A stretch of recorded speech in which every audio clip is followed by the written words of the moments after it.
I dati: abbiamo 57 unità di personale svizzere schierate su Istrana, 6 velivoli F-18, 5 monoposto e uniposto, e più o meno loro volano 12 sortite al giorno, mentre a seconda delle disponibilità dei nostri aerei noi facciamo da 10 a 12.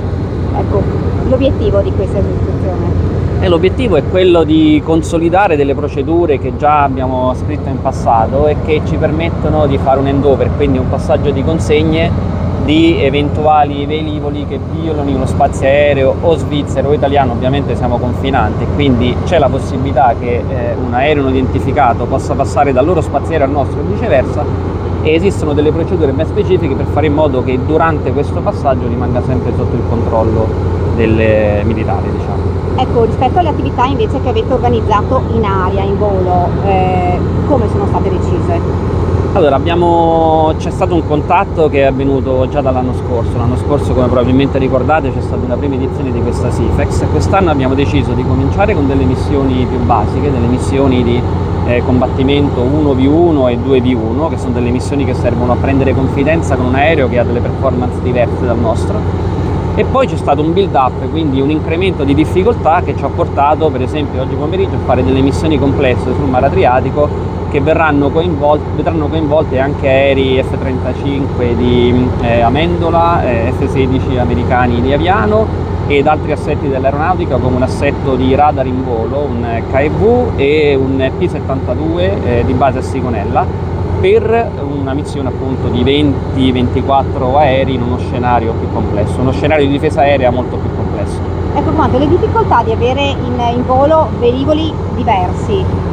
Ma più che una difficoltà è una possibilità di imparare tattiche diverse, di vedere come i diversi sistemi d'arma performano e quindi di apprendere quello che può essere un più ampio spettro di operazioni.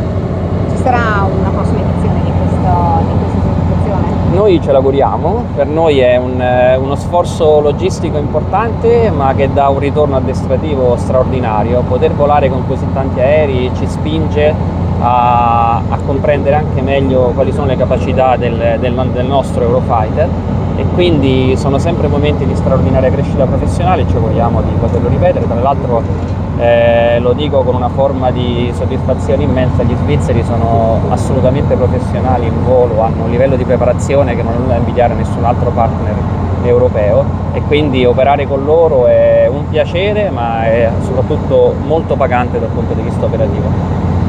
Dal suo punto di vista, considerato lo scenario internazionale, che valore in più assumono questo tipo di attività? Questo tipo di attività ci aiuta a prepararci a gestire in maniera corale, in maniera unita, eventuali crisi piccole o grandi che in un futuro scenario non dobbiamo immaginare, ma dobbiamo comunque essere pronti.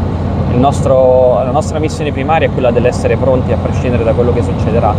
Farlo insieme, farlo in un contesto multinazionale ha sicuramente un valore aggiunto straordinario. C'è la possibilità che in futuro vengano coinvolti ancora più mezzi, ancora più uomini? Non c'è una previsione, almeno per il 2025, di un'esercitazione che coinvolga ancora più mezzi e ancora più uomini, perché sono attività che prevedono un processo di pianificazione alle spalle molto, molto lungo, molto oneroso, non in termini economici ma in termini di ore di lavoro e di impegno. Quindi un'esercitazione di questo tipo richiede diversi mesi di planning, e in questo momento non abbiamo qualche altra attività da qui a fine anno che ci vedrà coinvolte con un numero così importante di velivoli.